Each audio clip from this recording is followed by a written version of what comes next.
So, welcome to my talk. I'm Martin Hořeňovský. I currently work at PEX as senior software engineer, but that's not the important part today.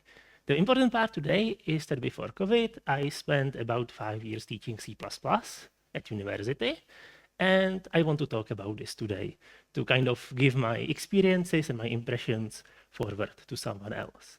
Now, let's start with some disclaimers. First, this is about teaching C++ to university students. This is a very different problem and context than if you are teaching in professional context, right? Students have their own motivation, they have a lot of other stuff they do, they have different dynamics with you than if you teach as a professional, like you teach your junior colleague, or maybe you give course to someone who's already a proficient programmer, but he needs to learn C++. Now, the other disclaimer is that there will be basically no C++ here. I have one code block in the whole talk, and it's for fun. Because I don't want to talk about the syllabus we made, about what we taught. We all have different opinions on what we want to teach or what we think we should teach and how we should teach it. I want to talk about the course structure, what we did, and what we learned from the students, how they respond to different things. And finally, third disclaimer, the most important one, there are no correct answers. Unlike my usual talks, where I like to take on a topic that's exact and has correct answers that I can give people, there are none here. Humans are messy. You can't just say this is the objectively right way to teach people. You have to deal with, people. But I did spend 5 years teaching, so I have some insight, I have some experience, and that I want to talk about today. So, what will follow is that first I want to set the stage. I want to talk about how I came to teach, my motivations, like my ideas on teaching before I started. What did we end up actually doing with the course? How did we teach? The retrospective on these ideas. How did it go? What went well? What went wrong? What would I do again? And what I would never ever do again? And finally, some general advice that doesn't fit into this scheme too well. So let's get started. So I was an undergraduate and I took the C++ course at my university. It was bad. And I mean really bad. It was the usual, C with classes stuff that you get from some C++ course that was made in like early 2000s by someone who learned C and then heard about the C++ stuff. So, it was C, it had a little bit of C++ 98. It used like mallocs and memcopies everywhere. Terrible. And with a friend, we decided to fix this. We were young students. We had the arrogance of people who, think they can do everything. We wanted to teach modern C++. At the time, this was actually C++ 11. This is how, long time ago this was. But, modern C++ isn't about the language standard. It's about approach to how you structure your code, how you code. You prefer you don't like raw loops, you prefer abstraction, you want to use RAI everywhere, and so on. And we also wanted to teach good programming practices. This means like tests, sanitizers, Walgrind, CI, and so on. And we actually did manage to take over the course. It took a lot less work than I expected, because the person who was teaching the course before us wanted to get rid of it, so hey, the volunteers. Let's give it to them. And, so we rewrote all the materials, everything about the teaching we changed, and taught it for a couple of years. Then I stopped teaching, then COVID, and then now we are here. So let's talk about our plans and ideas. So first, as I said, we wanted to teach modern C++ and good practices. And we wanted to showcase them. We wanted not just to tell people, you should use tests. We wanted to lead by example and show them why they should use tests. What are they good for? So, all the practices, and unit tests were like the big one. By the way, that's how I became maintainer of Catch2. We wanted to give students tests. We wanted to write them somehow. We used Catch. We ran into bugs. We fixed them. We tried upstreaming it. Upstream was dead. And a couple months after, I took over maintaining Catch. So we also wanted to use automated code checking, because everyone likes good CI and everyone likes computer to do his work for him. And we wanted to use Walgrind and sanitizers because Why would you write C++ without tool that checks your code for issues that Volgin can catch, like leaks and uninitialized memory and so on? Just don't do this.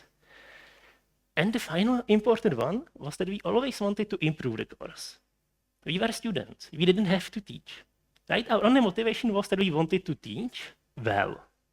So we knew that if we stopped trying to improve stuff, then there is no point in us teaching anymore.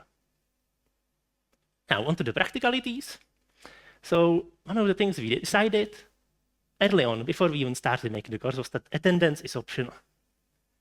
Right? All attendance is optional. Students don't have to come if they don't want to. But we have regular homeworks. Because we wanted students to have practice every week, ideally. Always write some code, do some practice, and again, because the semester has a bit over 3 months.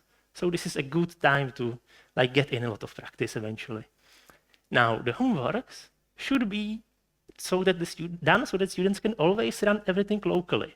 Because we all, and I mean by this me and the friends who I roped into making the course, ran into case where we were studying. We had to submit some work. It was run against some hidden test cases. It failed. And then what do you do now? You debug issue that you have no way of reproducing. Then you spend 2 days on this, and then you actually prove that the issue isn't in your code. It's in the hidden test case, but you could never debug it until you just do it clandestinely. No official way to do this. And because we wanted to improve everything, we wanted to collect data about homeworks, like how long it took the students to finish them and so on. And little thing, so we had a rule that all errors that we made must be resolved in favor of students. Like, did we mess up setting up deadlines? We have to pick the option that favors the students and so on. This is because when you are a teacher and student, you have this relationship, then the teacher has a lot more power. So you need some rule that says, no, this actually has to be happen in favor of the student. And because this was a university course, we had some requirements and rules from the university. First, we had to teach C++. It's a C++ course.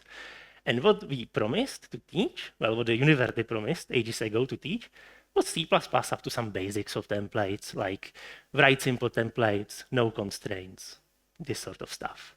We had 6 ECTS credits to use. This means 150 to 180 hours of work in the semester. There were 13 weeks, each with about 4 hours of contact work. Half of these lectures, half of these is labs. So this is 52 hours we had to use up for that. This leaves us about 100 hours of work, of non-contact work by the students. We can assume students have some programming experience, right? We don't have to teach them, oh, this is iteration. Iteration is a good idea. Functions are a good idea. We have to teach them C++. And the course was elective. Kind of. We had about 30 students per semester. The elective part is that technically, the course used to be mandatory for a study program that was closed, didn't accept new students, and still had 3-4 students somewhere in the pipeline that were technically registered there, but I don't think we ever saw any of them. So it was a course that people theoretically had mandatory, but everyone in practice was there on elective, out of their own choice. And it needed to end with a graded exam. This is just a thing. As a 6-credit course, it needs to end with graded exam. Now, what did we do with this? Some design and structure of the course. So first, we say that attendance is not mandatory, but the coursework is. We don't want the students to show they can come into a room, sit in a chair, and kind of survive there for 2 hours every week. We want them to show us that they can write C++. And later on, they can understand C++. Right? This is what we want from them. We had to grade on 100 to 0 point scale. This is a standard thing from the university. We could change it, but we would then have to be like, yeah, this is how you map it to the standard scale. So we use that. But we gave more than 100 points in the course because we were students at the time, and we knew that we preferred when the course had more points than the maximum, because then if you lost your points, you messed up an exam or you messed up something, you could be like, well, I will make it up if I want the good grade. I can just put in an extra effort to get a better grade. We wanted it to be bring your own machine operating system compiler, so students could keep working on their machines, because I don't think there was like any student ever who preferred the computers in computer labs.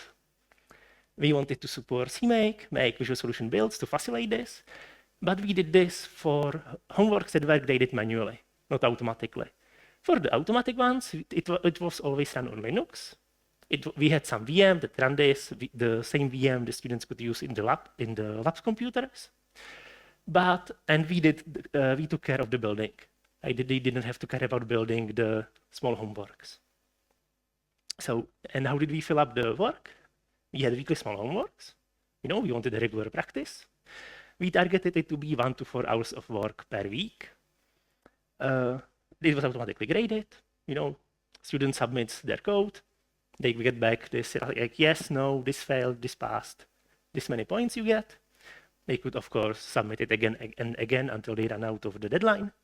And because it was weekly, we could just say, yeah, this homework corresponds to what we are teaching this week. Now, we also had to have short deadlines, right? So this would never finish, so we would always give deadline until the end of next week. And this was, this is what I think good design decision, but it led to some issues in practice. The individual weeks would follow up from the previous one. So homework for week 5 would follow from homework for week 4. This wasn't for all of them, but there were definitely like groups that were follow up like this. Then we had one larger threading focused homework. It was manually graded. We targeted 6 to 8 hours of work. The idea was that you can't really automatically grade the threads. And it's nice when you can tell the students like, this isn't a good pattern to use when handling threads or logs. Do this and that. And so we wanted to have like one homework for this larger and semester work. This is large body of code the students can write from bottom up, from scratch, submit, it gets graded manually. We wanted about 30 hours of work to spend there. And it was the big opportunity to write code from scratch. Now, this part actually kind of sucked. I will talk about it later. We had 3 exams. We had 2 in the semester, and one that was the actual graded exam that ended the course. They were on pen and paper. This was an organizational issue we had, but I actually think this ended up improving the exam, because what we did was that we said, okay, no writing code. Maybe like small snippet, 3-4 lines, can you like on pen and paper write the for loop? Everybody should be able to do at least that. Instead, we focused on reading code and some lifetime puzzlers, because this is C++. So the idea is we can't write, we have to do exams on pen and paper. So pen and paper is good for reading, not writing. Let's read. And how did it go? It went surprisingly well. We had to make adjustments on the fly, right? We designed the whole course from the scratch. We made some estimates on how long which thing should take, and then, the estimates met reality. But it went well. Yeah, for example, like adjustment, we ended up cutting like 1 or 2 week homeworks because they collided with other work, and we needed to lessen the load on the students. But we did hit the time targets we had. Right? We took the data, we crunched them, we hit the time targets we had. The grades we gave out about match some curve that you expect to get when you give out grades. And the feedback on the end of the semester from students was pretty good. So I'm now going to tell you how to make a perfect course. Well, no.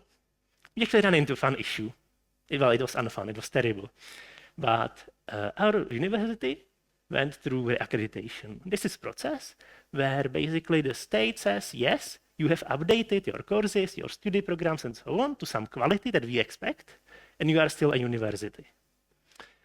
So 2 years after we started teaching, there was accreditation, and this, of course, meant that our course was updated. We had new requirements. So let's take a look at them first. For ECTS credits, we now have 100 to 120 hours of work. This, given that we still had the same amount of contact hours, we now had only half hours for non-contact work. We were moved to graded zápočet instead of exam. This is a technical thing. in the university.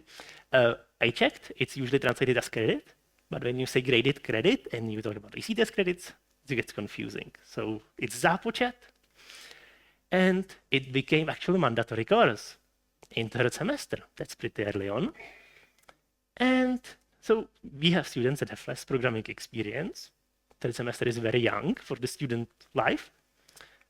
And we have 120 students per semester. So let's recap. Right, we now have about 4 times as many students. They have less experience. They are less motivated. And half of the non-contact hours are gone. So what do you do? You cut, and you cut a lot. So studying homework, gone. No time for this. Final exam, gone because it no longer fit within the course requirements. In-semester exam, gone. Good riddance. We should have cut it earlier, actually. We reduced weekly homework. We just cut out the ones that we had because we wanted to have homework every week. So we went like cut, cut, cut. No longer there is enough place for them. We also, and we added hints to the homeworks because we had a repeated issue where students would see homework and just keep going and start working on it and going in completely wrong direction and keep going and keep going. And they would spend tens of hours on something that should have taken 2 hours of, not of hard work. And so we did this, and the course actually didn't work anymore. Because, for example, we blew, and by far, we blew past the time targets. So who thinks they know why we blew past time targets? Because we already had data on how long each homework takes, and we cut enough to fit. So what happened? We now had students who were less motivated and less experienced. So they needed more time to do the same work, right? About 25% time after we measured it. Yeah, so, we blew past time targets by quite a bit. The feedback, the students did tell us that it sucked. It did, they were right. And so we iterated. At the start, we said, we want to keep improving the course. When the parameters changed and the course wasn't good anymore, we iterated. The issue is we were never actually happy with the results. And so let's talk about the decisions, the advantages and disadvantages they had, and now what I think about them in hindsight, because I have had quite a lot of time to actually think about this and talk with other people about it. Now, before I move on, does anyone have questions to this part? You can, of course, ask the questions at the end as well, but this is we all have it in memory right now.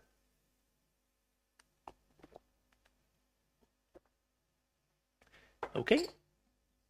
Yep. You said you use properly grading exercise, but you mentioned a different exercise that was also manually graded. I can imagine that 4 times students, manually grading is a huge amount of time for you to spend, right?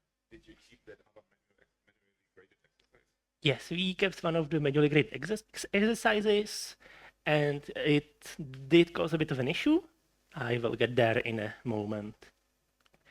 So I will use this format. We will always say, so what are we talking about? The good parts, the bad parts. What did we do? Or what would I do with the benefit of hindsight? What I think about it now. So we decided to support different platforms, right? That was one of the first things. And the good part was students do prefer working on machines, a lot. I have had, I think, 160, 180 students in lab sessions over the time.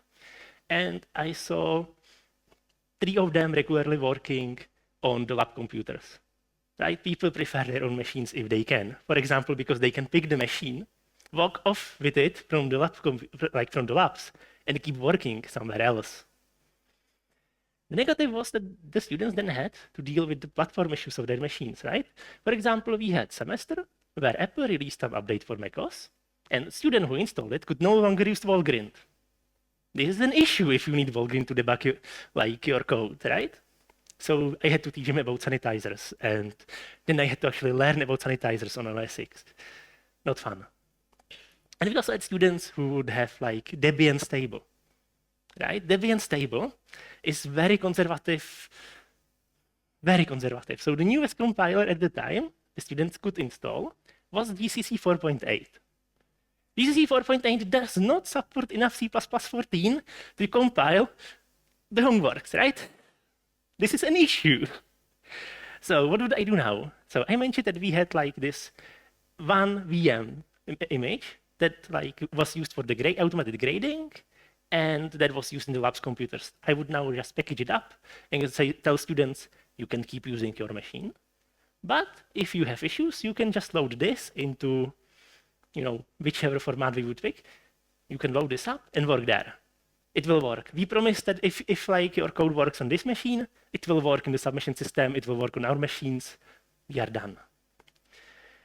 So then we also allowed to like make, CMake, Visual Studio Solutions. By the way, if you notice that whatever the Xcode thing is missing, yes, it is. The issue is that we never actually supported Mac-specific stuff. We couldn't get like virtual machine with macOS, right? So yeah, again, advantage. Students could use what they were familiar with. This worked really well in the first iteration of the course because students already were exposed to something that they would write code with, so they would just keep using it. But then we had novices. And if you take someone who's like is starting to understand programming, maybe heard about build system and like saw one or two of them, well, just use Make or CMake or Visual Studio Solution, use something, figure it out, it doesn't work. And also, if you like give this much latitude to people, you can't support them because you don't have enough time to teach them Make and CMake and Visual Studio Solution and whatever else, right? You don't have time to teach them. So we actually did end up making the course CMake only. Again, we probably should have made it like a bit earlier because when we made it CMake only, we could actually start telling people how to use CMake, right? No, okay, we had non-mandatory attendance. So yeah, the basic idea is that when you are teaching C++ course at university, you will have a lot of people, and we are teaching basics, right? We are not teaching advanced stuff. We don't have time to teach advanced stuff. So when you're teaching basics of C++ at university, you will have a lot of students who already know the basics of C++, can go do the homeworks in a day or two and be done, right? This is a course that is there to get all the people on some baseline. This is not a course to make them extremely good programmers. So people who are already above the floor that you want to achieve shouldn't have to be there. So we said, okay, they can skip classes. The issue is that students are actually really bad at knowing whether they can skip the classes, whether they will learn or not. And the younger the students are, the less time they have spent like in the university life, the worse they are at this. So especially when we moved to younger students, they were very bad at estimating like, yes, I should go to the class. I will learn stuff. The teacher will help me if I ask him. So in hindsight, no change actually. I am 100% sure that if we change this and made attendance like semi-mandatory, this would improve the grades of all of our students, but no change. Because to me, this is like an important principle of university level education. You should have freedom of when, what, why, how, and a bunch of other stuff you learn, as much freedom as you can have. So I would say, no, it's not mandatory, even though like students will get worse outcomes. They have to learn at some point. The other part is if you like want to help them, what this leaves you with is that you should use some positive motivation to get them to attend. This can be anything from bonus points to, I don't know, figure it out. Yes.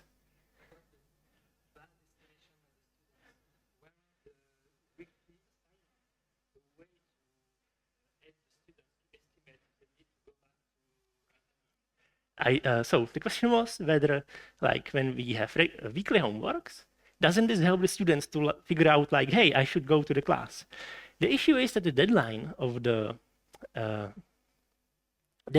homework is usually after the class, and students also suffer from something called student syndrome, which is basically, oh, the deadline isn't yet there. I have time. God damn, it's this evening. And now they have to like really crunch. So it doesn't quite work. Okay, so weekly homework. As I said, it did provide a reason for regular practice. You know, the students, every week they had something they should code up from scratch. Well, sorry, not from scratch, but something they should code up and work on. And it was weekly, so we did tightly connect it to whatever we were teaching at the moment. The issue with this is that you run into time pressure, right? You now pressure the students to work every week, and they don't have much freedom to schedule when they do work. Maybe they scheduled for Wednesday evening to work, and then they couldn't for some reason, whether internal or external. Suddenly, where do they find the time to work? Because next Wednesday, they still have the time to work, but it's already another homework that they have to work on. And of course, if you connect the individual weeks, then once someone overruns, they can't just say, okay, I will like give up on this. I will get there at some point and continue, because they can't.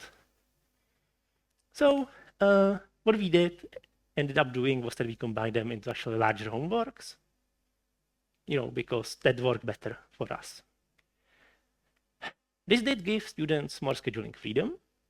It meant that we avoided some filler homework, like, I don't know, week 11, if we had some homework just because we wanted to have more homework every week, we could now cut it. We took 3 homeworks that were logically connected, that originally were multi-week projects, and just put them together. Issue is that now you had a large chunk of work to give students. Yeah, right? They would download like the stuff you give them with the homework, and then they would just open the test files and see 1,500 lines of tests. And that's kind of intimidating, especially when you aren't experienced in doing this. And the already mentioned student syndrome now caused trouble, because while with the short homeworks, they could always like cram the homework at the absolute last time. Now we targeted 12 to 16 hours of work. You can't cram this in one day. I mean, you can, but you will, you know, it will be terrible. So my verdict is keep this. Like, I went through both iterations, and I like the large homeworks a bit better. And one thing that I would like to figure out is how to actually teach students that they should work every week a little bit. And it won't be so terrible, but I never figured it out. And because we now didn't like that we don't have some weekly stuff to give the students, we actually added weekly bonuses. These were tiny, ridiculously tiny. Like, they were meant to be under 30 minutes, some of them maybe an even hour. But that's if you like first need to learn, like relearn the week. And this did, again, encourage regular work. And it's actually a great place to put bonus points into the semester. And this is like, you can get an extra point for spending half hour, maybe an hour, if you want the points. This is good. The bad, we did it badly. Okay? The issue was that we came to this after we just had regular weekly homeworks that were mandatory, right? I did say coursework is mandatory. And because we like came from this mindset, we ended up with this weird issue where we said that you have to have at least half of these. And they are now no longer like optional. This doesn't work. And of course, making up like 10, 12 new ones every semester for stuff that like is supposed to take really short amount of time and still teach something, it's hard, a lot of work. So verdict, you know, make sure they're optional. And of course, make it clear that they should be short. We said so to our students, but we still would get people who just point in the wrong direction and go for hours. So like this thing that's supposed to take half an hour, they would submit it and say, yeah, it took me the whole day. No. So this leads us to pen and paper exams. And, you know, I originally thought this would be terrible, having an exam on pen and paper. It surprisingly wasn't. Because by having on pen and paper and making it not about writing code, but about reading, you check a completely different skill set from the students. Now you ask them, can you read code? Can you understand code? Can you reason about code that you have read? This is very important when you are programming. And tiny like stuff that's more about the structure of our course, it meant that we could like let students defer some time investment into the exam weeks, so we could spread it out, the work we had to give them a bit more. Now, issues. Lot of time to make new exams over and over again. We would never have enough time, so like week before we need to give them, we would start scrambling for new questions. It's hard to come up with good questions when you have only like a week to do it, and a lot of other stuff to do at the same time. It also introduced this pass-fail check into the course, right? Because this is the thing about graded exams at my university. If you fail the exam sufficiently, then you fail. You usually have a makeup exam to take, but even if you have like 80 points from the semester and should like get perfect grade, if you fail the exam, no. You need to take another exam. If you failed that one as well, bye, you are done. And finally, you have to deal with student handwriting. So, they have to, they don't have to deal with your handwriting. You print out your exams, right? So you can't say you are even, no. You have to read student handwriting. Let's be honest, usually it's fine. But, when you have 120 people per year, then, you will get some cases where it's really hard. So, final verdict, keep it. I really did end up liking having pen and paper exam, but make sure that the course can fit it. Allocate more than 10 hours for this, right? So if you can fit it, keep it. It was good. Invest time upfront into making sets of exam questions, so when you need to figure out a new exam, you just go, okay, I picked randomly number 8. So you just have sets of kinds of questions and just pick randomly and you are done. Focus more on reading code over lifetime puzzlers and stuff. I don't think we got the balance as well as we could have.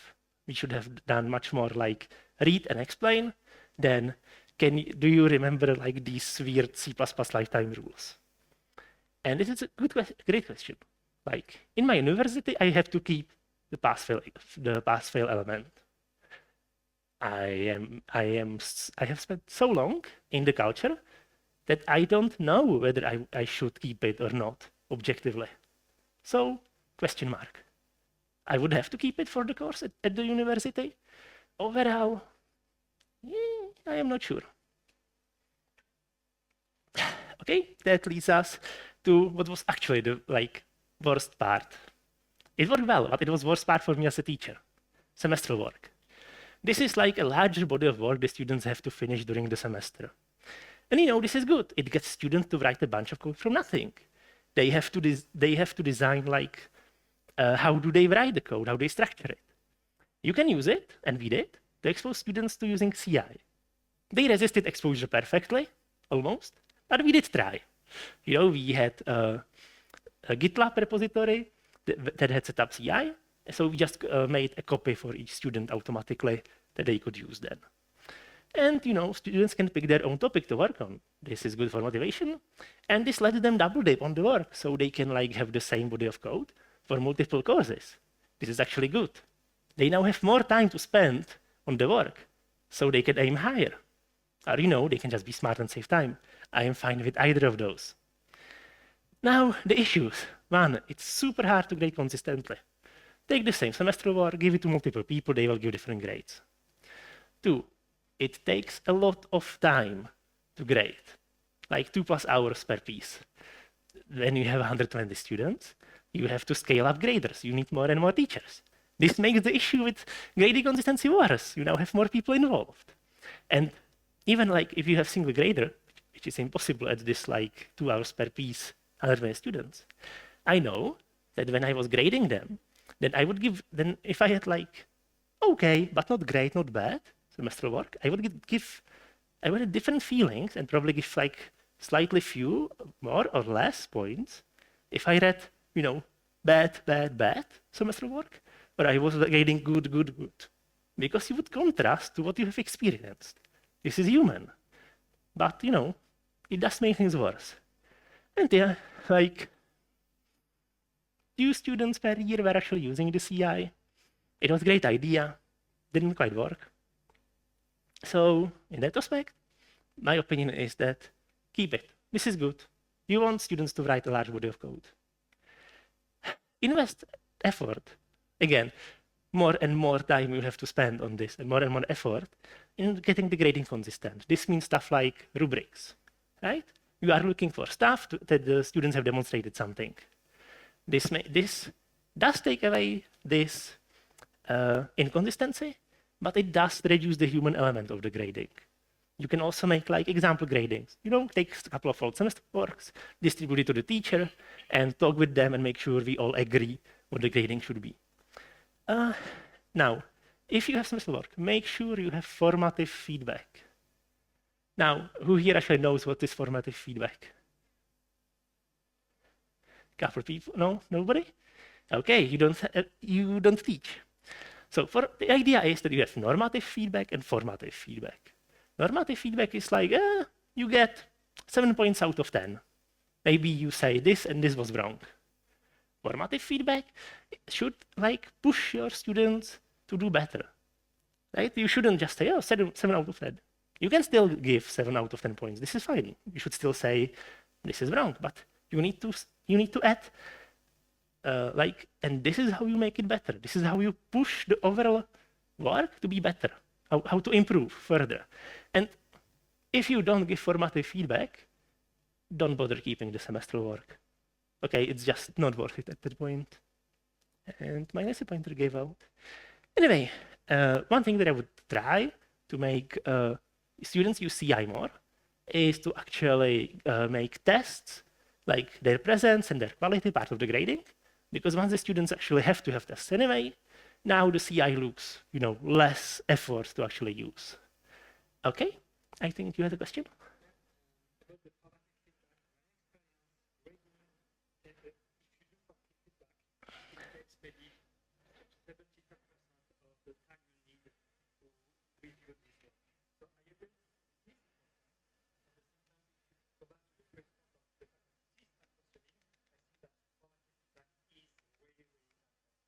Yeah. So this was a note that basically giving formative feedback takes a lot of time. It will take the majority of time that you spend on grading stuff. Yes, that's why it takes so long to do one piece of semester work. Even when you are experienced with doing it and can like quickly see what the students do, because honestly, students keep making the same mistakes over and over again, right? Okay, so I think there is one last thing to mention. That was the training homework. The good part was that, again, this lets students focus on just the multi-threading part. And this is because multi-threading is complex. It's not easy. It's very complex. And even if you just teach like use logs, don't bother with atomics, use logs, do things safely, it's still hard. And by splitting it out, you have this chance for the teachers to give, again, formative feedback just for threading. This pattern is bad. It will break for you eventually. Or this is better how to do it. Issue, it overlaps with semester work. It takes up, again, a lot of time and even more like teacher time than, it should. So answer is keep it if there is enough time this semester. And if the teachers have enough time, let's be honest, they likely don't. So, this is first thing you can jettison. And that's all for this part. Again, questions to this before we continue? Yes?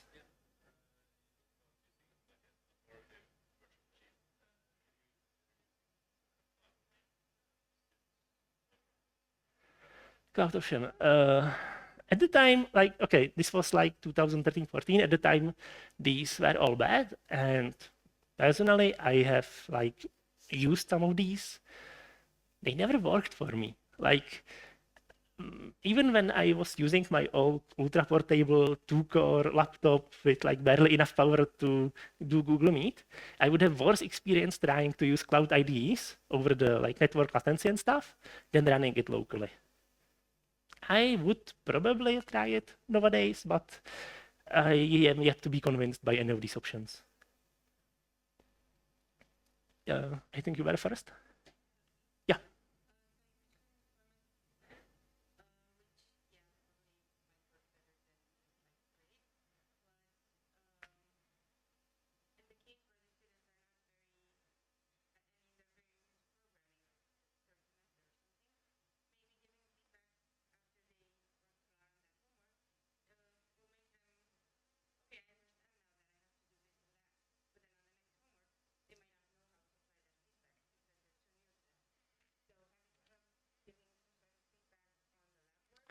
Okay.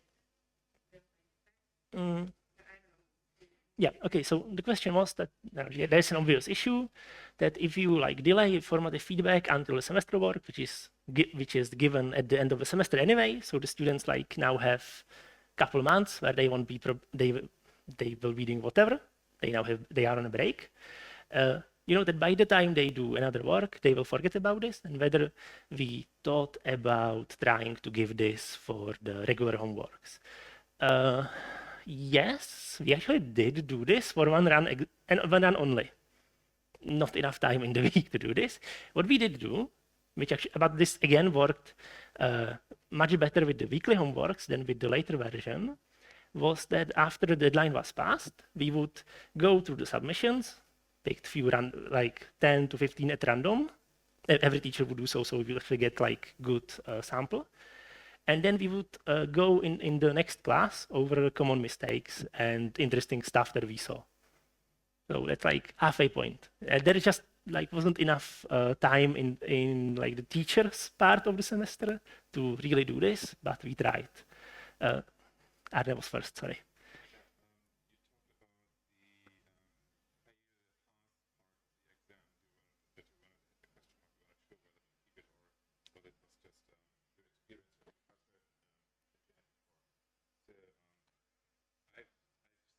This work out relatively fast, almost like really good during the semester, and had basically like 95, 100% of the points, and then just by failing the exam, they basically had to work failing the semester, right?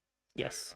An alternative could be to just grade the exam and add those grades to the master grades where they have the margins, like Yes. 76 or 60-40, for example, the grading. So you could still pass the semester while failing the exam. Yeah. So like the comment is that you could always like do heavy weighting of the exam compared to the coursework, but still let people pass if they have enough points.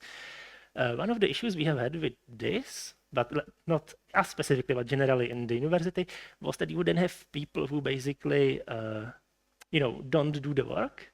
Either they like solve the individual homeworks by just cramming for them, which they don't retain stuff, or they just get someone else completely to do it.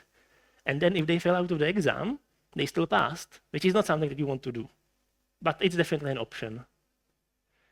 Yes, third.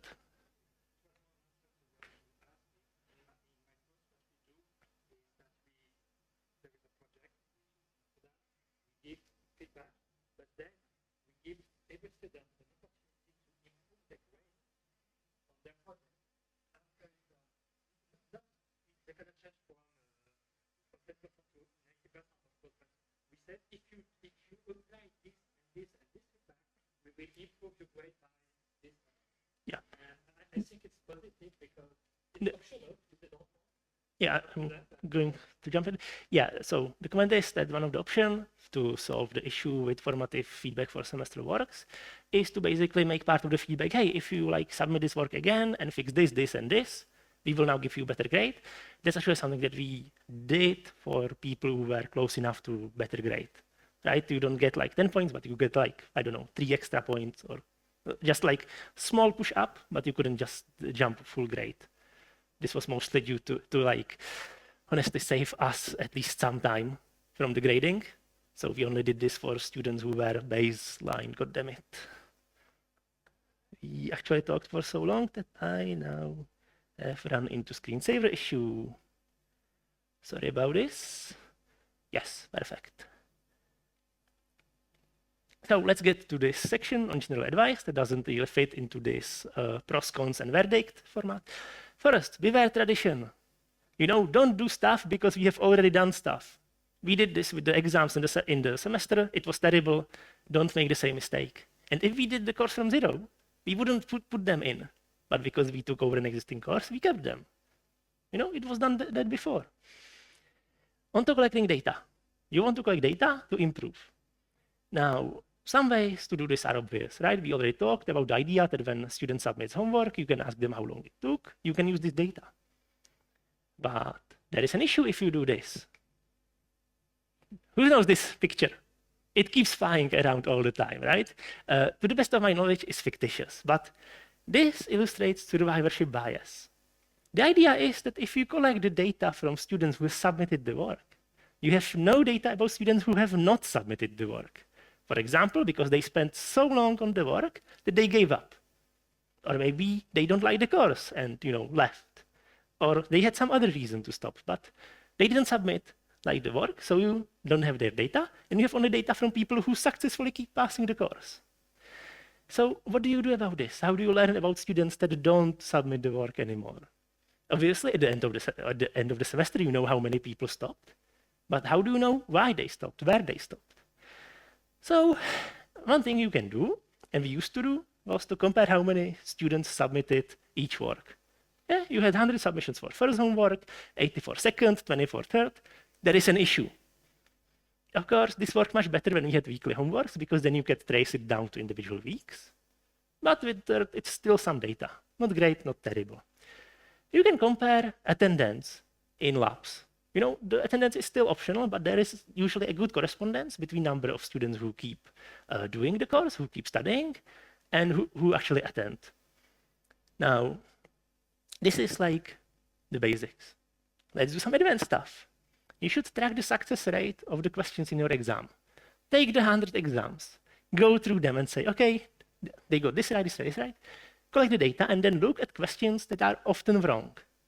Because if you see that question number 12 is 80% wrong answers, you have an issue and you should solve it.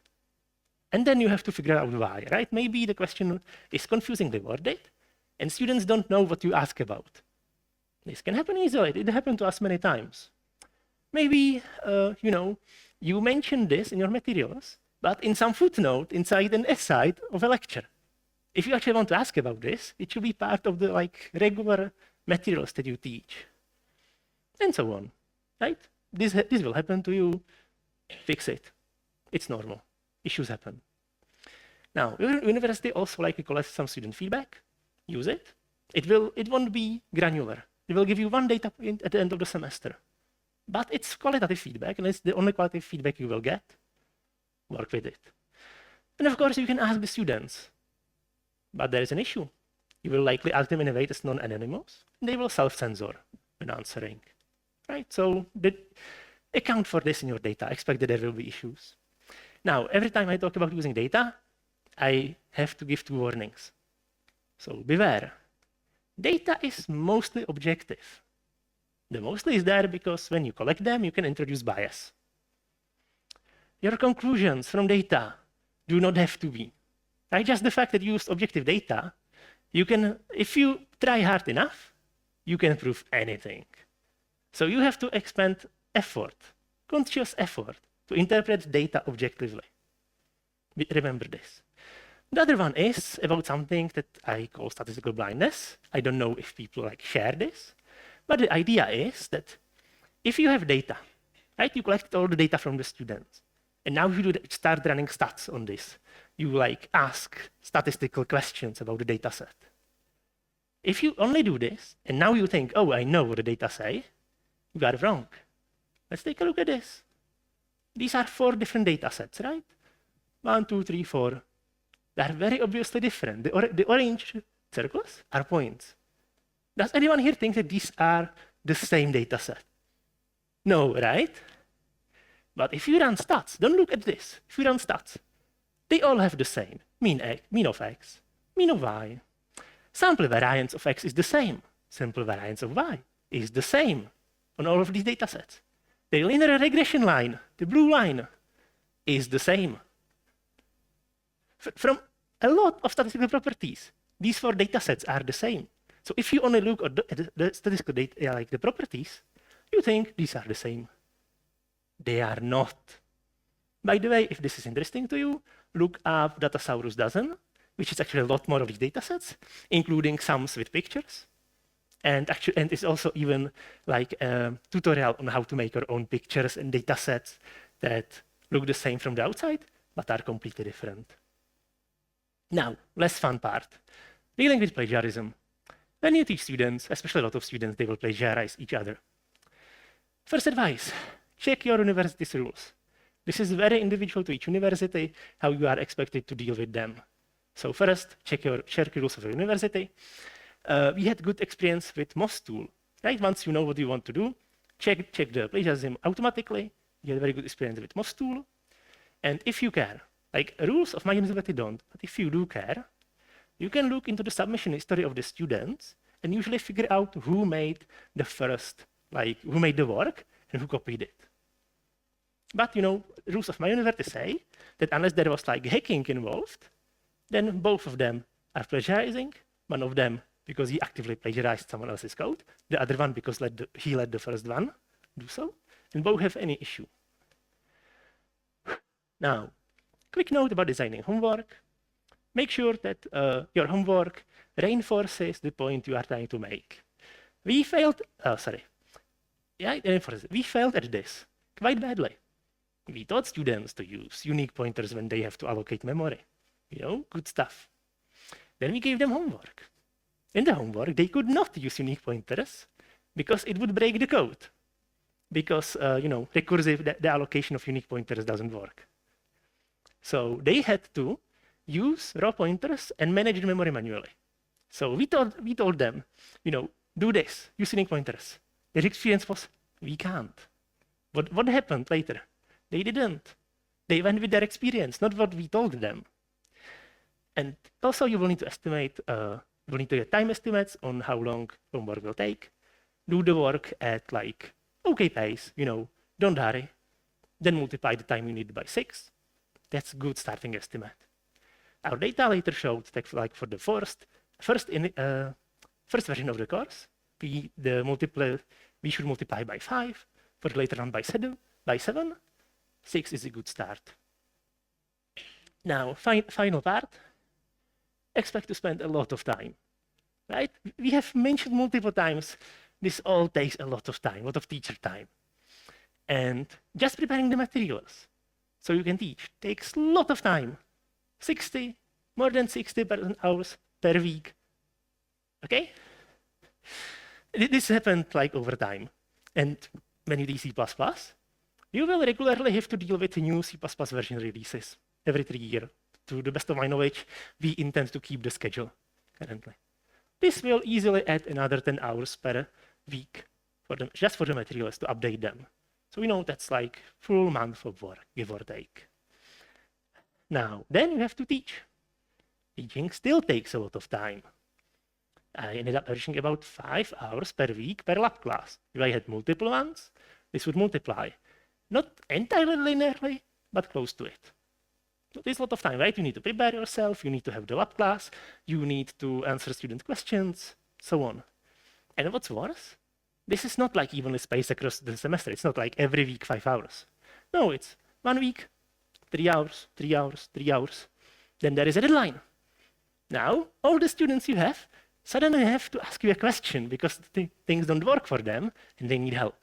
So you expect that the load is not evenly distributed and you will have some truly terrible weeks. Okay, that's all for this. But I have one more advice. Practice your poker face. This is fun. So the issue is students will say, write, do weird stuff. Okay? And as a teacher, you have to basically keep your poker face, keep your calm, and handle it constructively. Let's practice. Question: is it still plagiarism if I submit the same work next semester? Well, yes. This was asked to me by a student after I told him, hey, I can't let you pass. You submitted a plagiarized work from another student from last year. And he asked me, what if I submit it next semester? Another question. We worked together, but didn't share the code. Is it still plagiarism? It is not. Issue is, this was asked me by a student couple after I called them in because their homework had more than 95% code overlap. So yes, it's a plagiarism. My favorite question. What is a leap year? I was asked this multiple times. No, it wasn't language barrier issue, right? I was asked by a Czech student, what is přestupní rok? the issue that happened is that this was actually at an exam. And, like, there is a lot of stress on the students. So they kind of start cutting down. I had to deal with this declaration in a semester work. Fun part. So this was actually second submission of this student's semester work.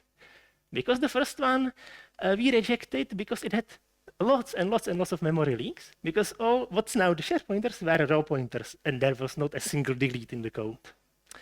By the way, like same student response: requiring homeworks to not have memory leaks is too strict. No. Also, we didn't require no memory leaks. We required clean Volgrint results, so also like UB and stuff. But also, I've had students play League of Legends during the lecture, and honestly, so you think, I don't care. As long as they don't sit in the front, where they will distract other students behind them, I don't care. I don't understand why they're in the lecture hall, because there are like more comfortable places they can be at and play there. But if they are seated in the back, so they don't distract the students, and like aren't on voice comms, whatever. And sadly, nobody played Dota.